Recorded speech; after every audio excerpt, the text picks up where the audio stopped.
Hi, good afternoon, everyone. Thank you for joining us here at the Hispanic Federation.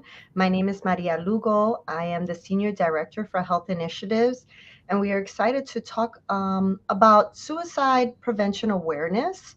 And so, just a little bit, just to kind of give us a little background and some facts. So, suicide is a serious public health concern that can have lasting harmful effects on individuals, families, and communities. There are many factors that contribute to suicide. But the goal of suicide prevention is to reduce these factors that increase the risk and increase factors that promote resilience. So, some facts here that I have and I would like to share with you all is that basically 48,000 individuals or suicide is a leading cause of death in the United States. It was responsible for over 48,000 deaths in 2021. And in 2021, an estimated 12.3 million adults seriously thought about suicide. 3.5 million made a plan, and 1.7 million attempted suicide. Provisional 2022 data show that suicide deaths increased by 2.6% between 2021 and 2022. And that's why I'm here with a special guest and a friend, Erika Priscila Sandoval. She is the author and founder of Latinx in Social Work, and she is also the CEO of Sandoval Collab.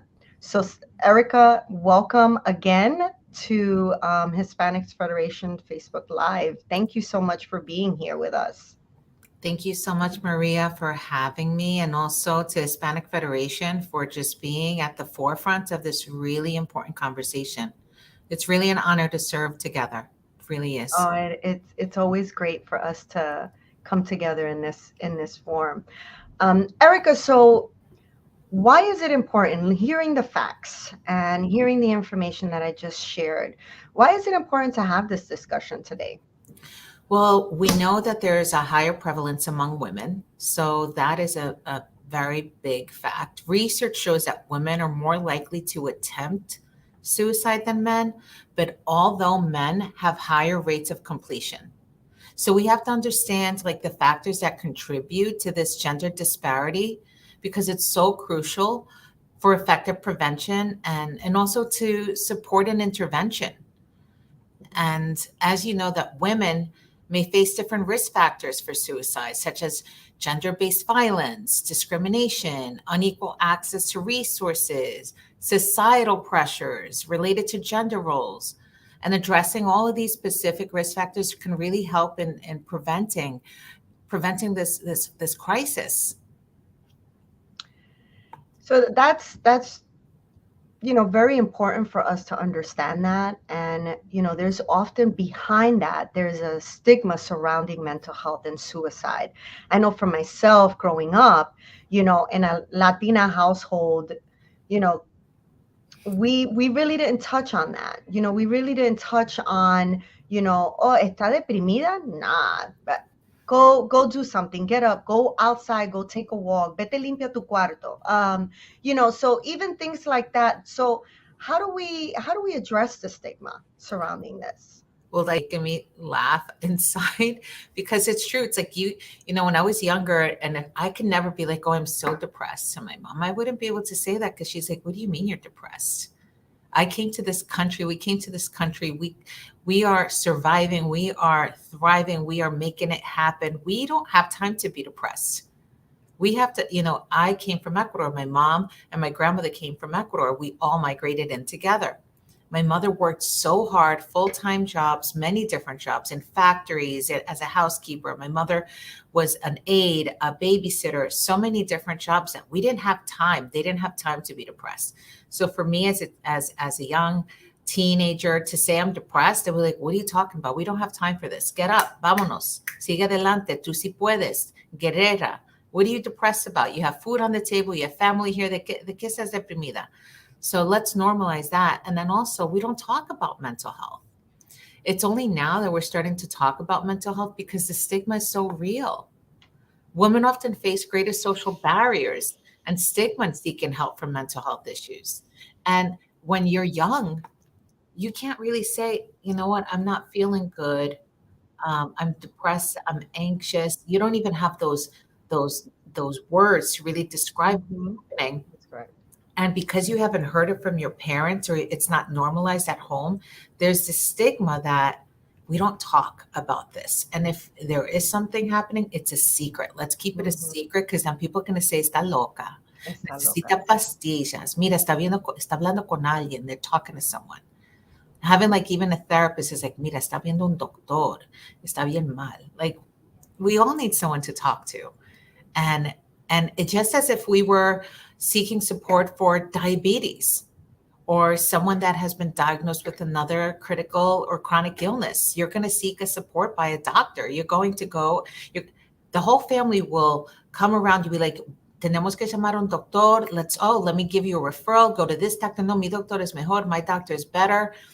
¿Cómo está? And then they call you, like, how is she doing? How is he doing? Ya comenzó. Ay, qué bueno. There's like long conversations about that, right?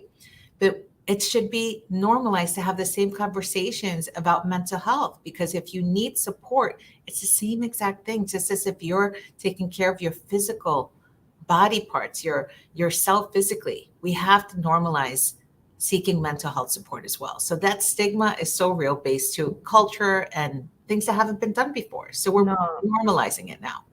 I totally agree on that. I think, as I mentioned, growing up in a single family, household, we were all three women. And, of course, as a teenager, you're going through all these different emotions, all, trying to find yourself and not being able to talk and Mhm. share how you're feeling can be very difficult, and can make an adolescent kind of go in different directions. I can speak for myself. I know I had several suicide attempts, suicide ideations, and I'm very grateful that I had my sister that was my support system. My sibling, who was 3 years younger than me, was my support system at 14 and 15 years old, and just trying to find a way and a way to even have that conversation with my mom and share this information. But again, these are not everyone has that. And so that's why we always come together, to share this information, to bring this awareness and allow people to understand that this is real. It's not something that is brushed under the table. We don't want to lose anyone else, and we want people to not live in silence with this, because when you live in silence, it becomes, there's other addictions that come with it. You can go into, taking drugs or drinking more, or just other forms of addiction. And this is why we come together. And I'm so grateful for Erica to be able to share and provide her expertise in this. Maria, thank you so much for normalizing this conversation and being vulnerable and brave because that's the first step in normalizing conversations like this and letting people know that it's okay to not be okay. It really is. And just understanding what your needs are. When I was younger, as a teenager as well, I had a lot of suicidal ideation. So there's different things. There's suicidal ideation with a plan. There's suicidal ideation. These are just thoughts with no intent, no plan, and there's layers to it.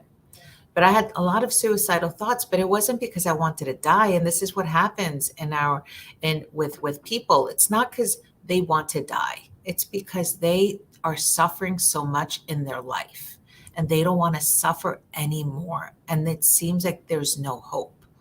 There's no light at the end of the tunnel. There's no sunshine coming up for them. It just seems like hopeless.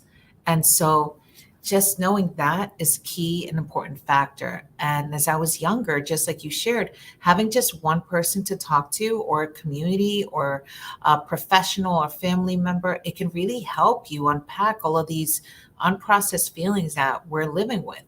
Because a lot of the times, even as teenagers, and I just want to talk about the teenagers first, and then we'll go into adults.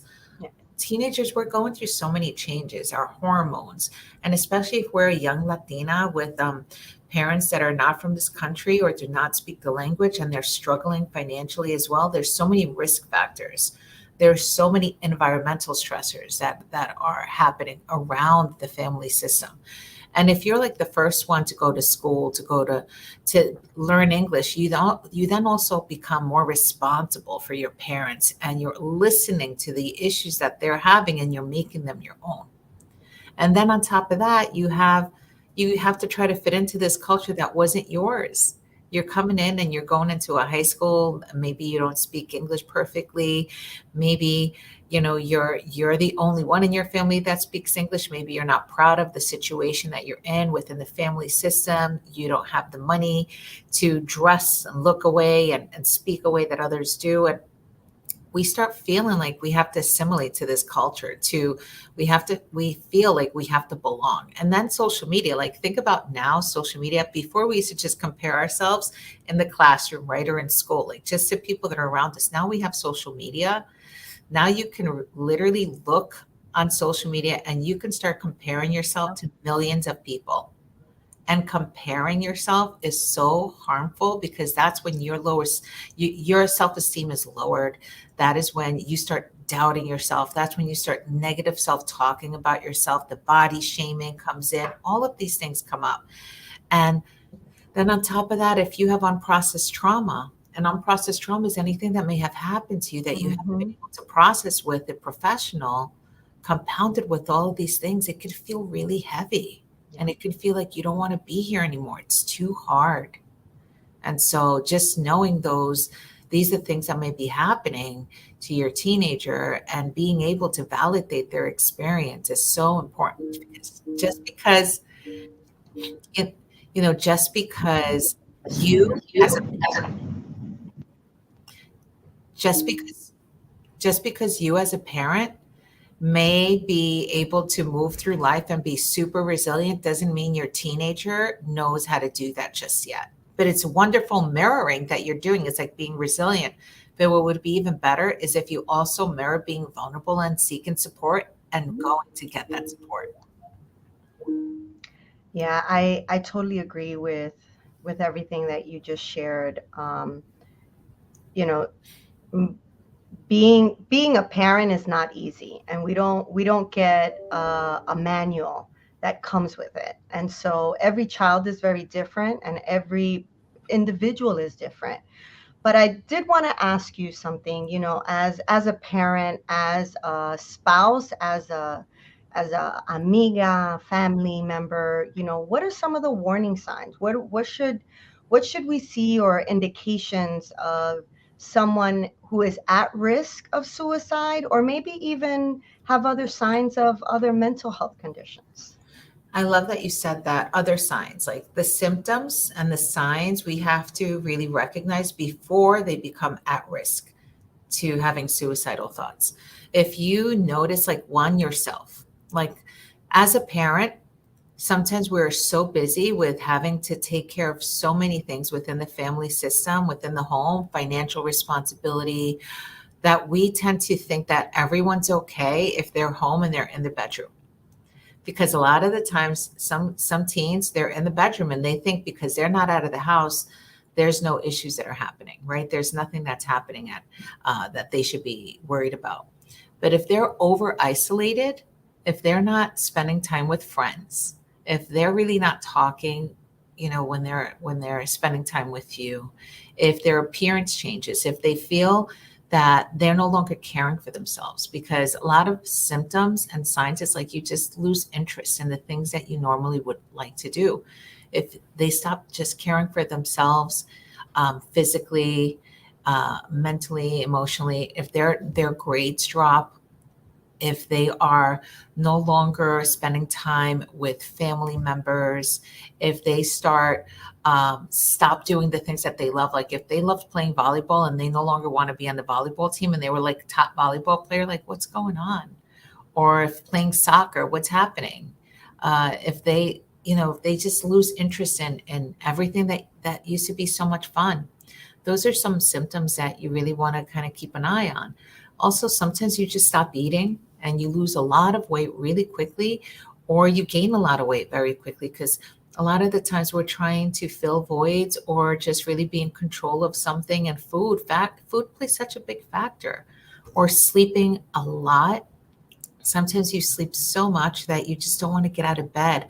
Y muchas veces, like, ay, mira, que está vaga, ya levántate, get up, get out of bed. But it's just biologically, emotionally, you just are not able. You're very fatigued, you're very tired, you're very lethargic. So those are some symptoms and signs that you should be on the lookout for.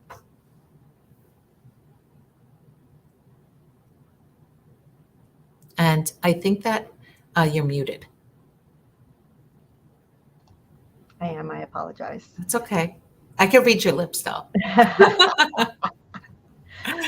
So I know for myself, there was a lot of, as a teenager, I'm very grateful that my mom really much instilled the education and the love of reading. So I was able to kind of at that time go to the library, look for self-help books on, what can help me, with these ideas and the pain I was, suffering, with the separation of my parents, because that's really what, I was kind of going through, at that time. And it was their divorce that was taken very hard on me. So for me, it was several things, but I would love to hear from you. What are kind of self-care practices that you would find helpful in maintaining your own mental health and resiliency? And how can we encourage others to prioritize their own self-care? There are so many different ways of caring for yourself. One of the number one things is really recognizing how you speak to yourself, like the words you use when you're talking to yourself, talking about yourself, comparing yourself to others. That's really huge.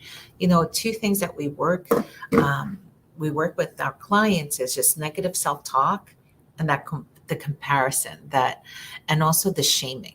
So, like, reducing the shaming and the blaming, the comparing, and also that negative words used to describe, like, I mean, I'm so dumb. Oh, look at me, I'm so fat. Or, oh, I hate myself, I'm so ugly. Like, all those words are so powerful, right? So kind of working with someone, seeking support so they can really help you reframe the way you speak, reframe the way you think. It could be a social work counselor at school, it could be a therapist, it could be a clergy member, it could be anyone that's there to support you in that process and community. It could be a teacher, it could be a friend. Just in the beginning, a lot of times I realize that a lot of referrals that are coming in is because their friend normalize seeking support and being in therapy, and they're like, oh, well, my friend's in therapy, so I think I'm ready to be in therapy. Like, having those conversations. And then with self-care is limiting time on social media. You don't have to be on social media for so much time throughout the day. That's actually an energy sucker. And so is television, any screen time. It literally is like vampire draining your energy force.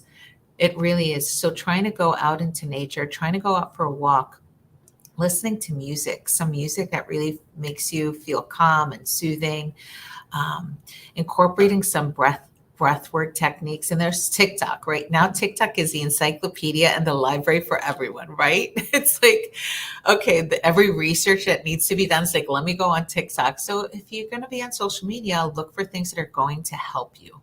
Ways that you can reduce your anxiety. There's going to be ways that you can support yourself by learning from others and their techniques, and especially if they have a professional license. Mindful meditation is really amazing. Journaling, it doesn't cost anything. These are all free. There's an amazing a balance app that I give to all my clients and people that I meet when they want to learn how to meditate, because everyone thinks, what is meditating? Am I going to sit there and try to stop my thoughts and like elevate from the ground and be like this mighty person? No. Meditating could be just like sitting by the park, watching the birds, just being quiet with yourself, listening to music, and just taking deep breaths in and deep breaths out. It can really be connecting with within a community circle, and with other people that you feel safe and trustworthy around, and doing some group work. I know that my friend, who is an incredible healer, and she does cacao ceremonies. We've been incorporating like cacao ceremonies into group work, and it's really kind of, helps you tap into your own peace and nature, and it also grounds you and brings you back to your roots as Latinas as well. So there's so many ways that self-care can be, but it's very unique for each person. And some people, they're like, I like to go and get my nails done. I like to go get my hair done. I like to go and play with my makeup. If you putting on makeup makes you feel really comfortable, that could be a meditative practice. You put on some really good music and you just start working on one thing, because that's an art. Everything you do, you can make it your own beautiful skill, and you transform it into your meditative state. Yeah, I totally agree. I always say that for myself, I am always on the go, and my mind is always on the go. I always have a to-do list, and what am I going to do next, and what do I need to do, that when I go to the nail salon to get a manicure, a pedicure, I end up falling asleep because it's how relaxed I am and how calm I am that, you know, the lady already knows, okay, you're coming to take a nap on my chair. And she's aware of it, but it's kind of the only time like I feel like I'm unwinding. And you're absolutely correct. When you're watching TV, and everything that is shown on TV, sometimes it's not the most positive things that are being shown. You know, what I love about us Latinos and Latinas is that we're also very different. We all have different shapes, different smiles, different hair textures, but we're also beautifully unique. And and that's one of the things that I always try to instill in, my children, is that, they know they look nothing alike. And they are so differently unique and absolutely beautiful as they are. And I always try to encourage that as a mom, because, it was something that, my mom did share, not as much, but it was something that I said, this is something I want to do for my children. I want to provide and give them, you know, good self talk for themselves. Because if they hear it from me, they're going to believe it, and they're always going to say, well, if mom believes it, then, I need to believe it in myself. It's true. And you know what I was just thinking as you were saying this, thinking about like moms and us as teens. I feel like a lot of times teenagers, they do not want to tell their parents how they're feeling, because they don't want to worry them, because they see that their parents already have so many stressors and responsibilities. They wouldn't want to be an additional worry. So as a parent, you can normalize wanting to know by asking the right questions. Like, hey, I noticed that you stopped going to your volleyball team, and your grades are not as good. Now, I'm not judging you. I just want to know, is everything okay? How can I support you? What's going on? I'm here to listen. Like, normalize that conversation instead of like blaming them, like, oh, you dropped out of the volleyball, you're que vaga, you're lazy, and your grades are horrible. Like, sometimes you can't help it. So, I just wanted to kind of bring that up there, because it's so important to kind of just normalize these conversations as a teen and parent. No, absolutely. And I just saw Annabelle just ask the question, and you were kind of just, kind of answering it as you're going. So as a parent, how can I support my child who's struggling with depression and anxiety? So I love that you asked that, Annabelle, because there's so many ways that you can support. Sometimes we as parents don't even realize that we're passing anxiety onto our kids. So it could be like intergenerational anxiety that can be passed down. So if there's something happening in like at home in the family system, and we as parents are anxious, our kids are absorbing that anxiety. So one is checking in with yourself first and seeing like, how am I responding in this environment? And is it some things that I can do less to prevent harm from being passed on to the kids? Maybe it's also seeking support so you can normalize talking to someone. Also, sometimes we tend to make our children our friends, and we tell them everything. We tell them what happened with with dad, what's going on, and they hear way too much information, so much information that it's on overload, and their little brains and hearts can't take it because they don't have the capacity to put it into buckets and compartmentalize. So thinking about what's happening at home, how much are we exposing our children to? That's the first thing. And then second, if you see that you're doing all of those things above and beyond, then really having the conversation of what is it that I can do to help you. Let's see. Do you want to talk to someone? I know that this is not something that you may feel comfortable talking about, but this is what I noticed, and I love you, and I want to be there for you. So tell me how I can support. Like using affirming words that are non-judgmental, that are more loving, that are more understanding, and not giving up on them. Not giving up and saying, "Oh, esta no me está hablando. They're not talking to me. I don't know." It's because as parents, we also go through so much pain when we see our kids suffering.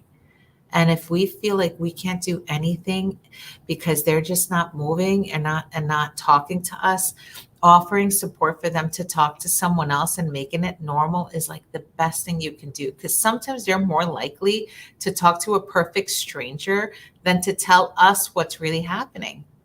And so seeking that right therapist or that right counselor, or putting them in activities, a group or a coach that can really kind of help them kind of be able to process and let go of what's happening within, that's like the first step. No, absolutely. I think the other thing that I know we have seen is after COVID, we saw so many adolescents kind of spiral down. During COVID, everything was TikTok, everything was Facebook, social media. Um, there was cyberbullying that was taking place that parents weren't aware of because Mm, a child is glued to a screen because that's how the education system was at the time. And you know as a parent, it was very hard to for me to navigate that because I was also working from home. My child was in another room. So how do you interact with the child that's on a screen all day and vice versa? Um, but also, after the fact, now they're coming back into the world, trying to navigate everything, trying to normalize everything. And the fear and anxiety is still there. You know, mm, COVID is gone. Yes, we still have rise in numbers, but it's not as dangerous as it was back then, when the pandemic came into effect.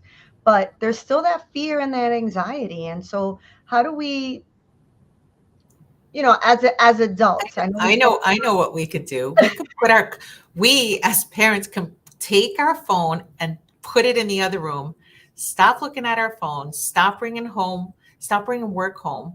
Because a lot of we can't stop sometimes. Our like computer is always up, or we're always on our phone, or always thinking about that 20 million to-do list that we have. And then our kids are talking and we're not even listening. I mean, come on. I've done it. I have totally done I've it. done it. Like my daughter will tell me something and I'll be like, "Oh, yeah, okay, yeah, all right, yeah." Hmm. And then like a few days later, she's like, "Mom, but I told you this." I'm like, "Oh, you did?"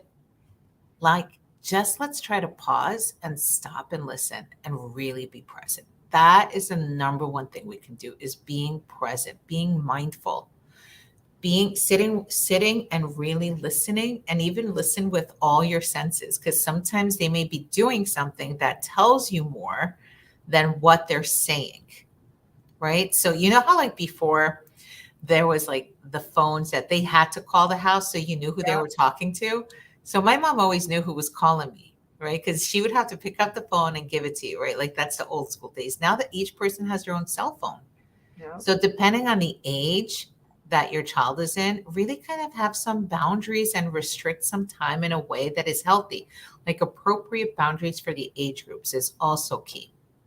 It's What so they it's so funny that you said that because I know that for myself, one of the habits that we have at home is we get home, how was your day? How was your day? How was the day at work? And so when my child would tell me that, I'll be like, it was good. And I'll just kind of walk away. And then one day she told me, Mom, how really was work? And Oh, so it was like, that was, okay, I need to stop. Let me stop. Let me have that conversation. So, just I love how you shared being aware. mindful. Make it mindful. Make that moment, with your child, whether it's 5, 10 minutes, have meaning, because those are safe spaces for them as well. That's when Yeah. you're going to learn more about your child, your adolescent, even your adult children. You're going to learn more about that. Whether you're a mom or a parent, or you can use that technique as a spouse, as a, living with roommates, with a friend.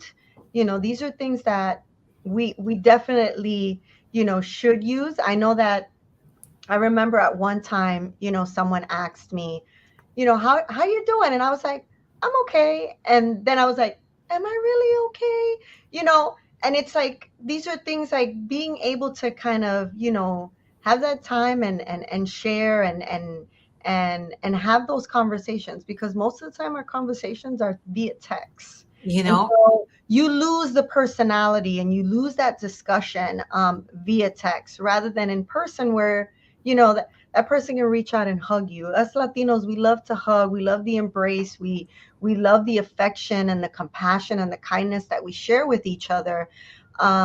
And we lose that when we have our cell phones all the time. I absolutely agree with that. I also think that there's a good way to start conversations without just asking like generic, how was your day, right? You can say, so what's your highlight and your low of your day? So you can hear both ends. Like you can, okay, so what was the high of your day? Try to also, I know it's really hard sometimes to have dinner together. I know, let's normalize it. Sometimes it's really difficult because everyone comes in at the same different times. But sharing a meal can do so much wonders. And sharing a meal with no television on, no phones at the table, and just having conversation.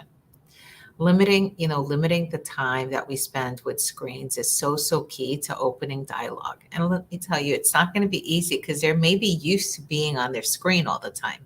So just normalizing by you doing the same thing. And when you're sharing your high and low, you can normalize saying, there was a moment today where I was just struggling. Oh, I was struggling. And we want to be mindful how much we share and how we share it, right? Because we don't want to impose our anxieties to them. But we can say, I was struggling today. I was tired and I realized I haven't been sleeping well. I need to change my habits so I can sleep better. So I'm thinking about that. You caring for yourself is an example of how they should be caring for yourself. So if you see and there's another thing we can do. We can move our bodies together. Like going for walks, it doesn't cost us anything to go for a walk. It really doesn't.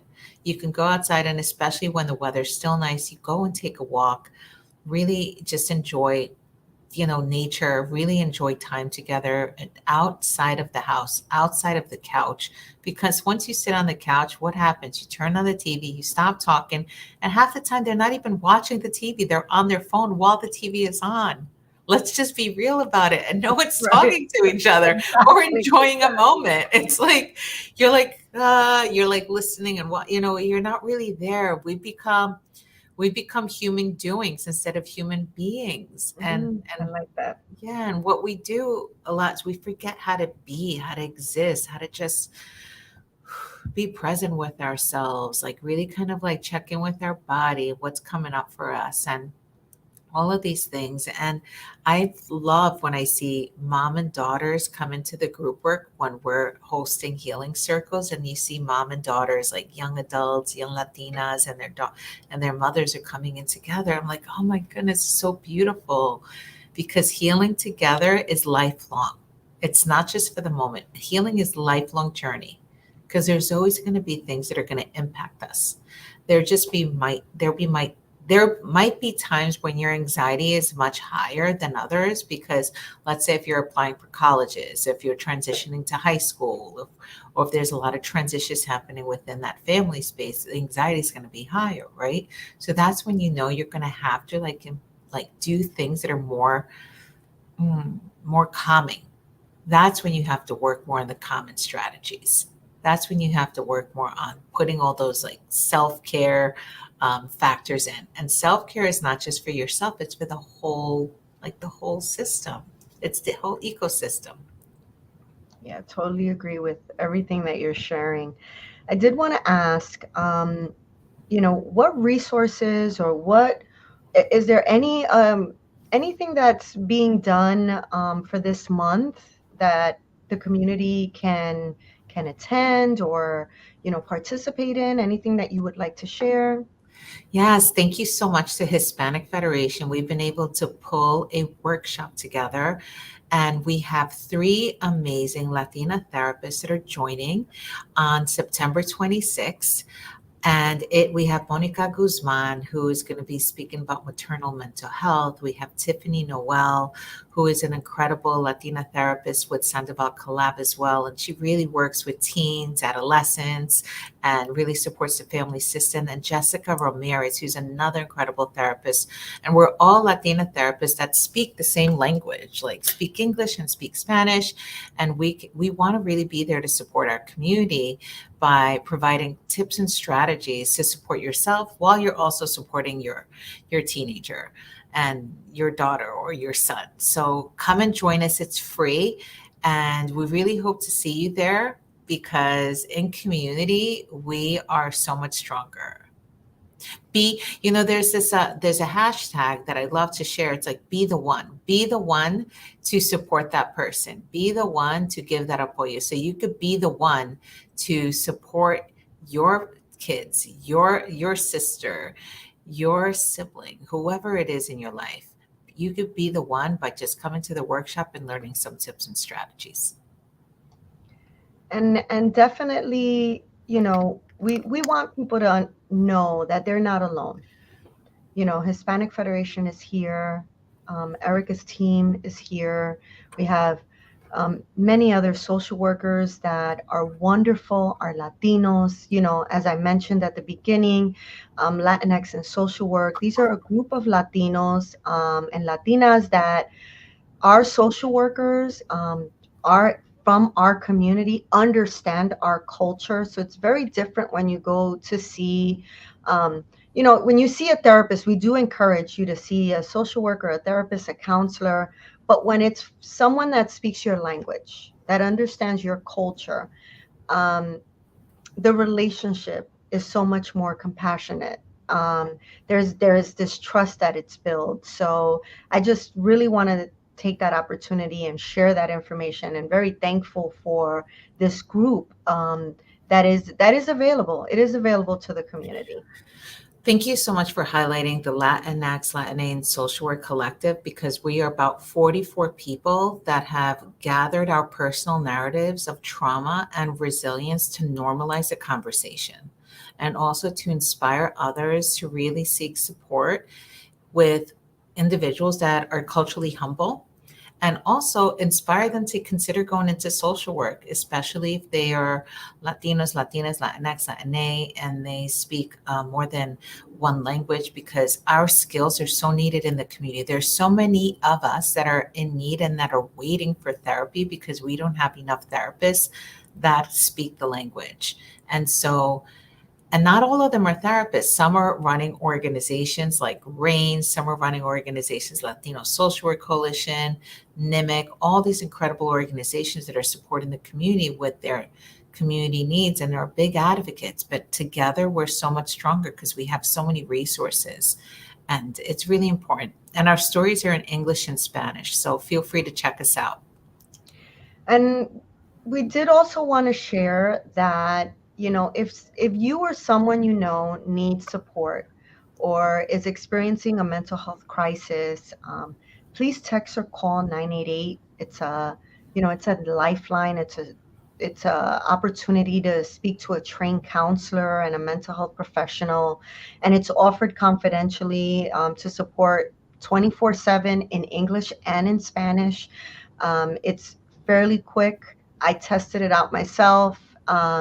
They answer you within minutes, fairly quickly, very supportive, and we wouldn't, as Hispanic Federation, we wouldn't share and really provide a resource that we won't know. We haven't tested ourselves to make sure that is beneficial to our community. So it is in English and in Spanish. And I know that Erica also uses and shares this information as well. Erica, do you want to share anything in reference to that? Sure. We're all mental health advocates here, and we're all working in collaboration and partnership with incredible prevention organizations that really want to bring this up to the forefront of our communities. And this is the first time that 988 has been in Spanish. It was just released this year, and the need is so, so critical. And it's an incredible way for you to just speak to someone if you're having a crisis, but that doesn't end there, because if you continue, and they will support you throughout that crisis. But if you were looking for a therapist, there's different ways that you can find a therapist. There are many different therapists that do take all insurances and Medicaid, Medicare, and they can support you connecting to a really great therapist in your area. So we are in this together. You're not alone, and we really want to make sure that everyone knows that there's more of us out there than you think. I know it often seems like, oh, wow, I've never seen anyone that looks like me or can relate to what I'm going through, but we're there, and we're there. We want you to know that there's access to resources, and thank you to Hispanic Federation for bringing all these resources there. So we just want to kind of, in closing, just really take this opportunity to thank Erica for being with us today and for taking the time to share all this valuable information. She is an ally, a colleague, an advocate, and she's Latina, so she gets it. And we just want to really take this again, take the time to really let our viewers know that we are here. We're not alone, as Erica shared, and we thank you. We thank you so much. Muchísimas gracias por estar con nosotros. No, it's such a pleasure. Muchas gracias por invitarme. Es un placer para servir mi comunidad. It's such a pleasure to serve. And thank you so much for having me. So we hope to see you there the end of September. Come and join our workshop. You're going to be in great community, and we can continue to bridge the need for everything that our families and our siblings and maybe even ourselves need. We just want to normalize talking about this. So thank you so much. We hope to see Very you there. welcome. Yes, and it's virtual, so there, you have access to it. So we hope to see you there. Take care. Thank you so much. Take care, everyone. And don't forget, be the one. Be the one.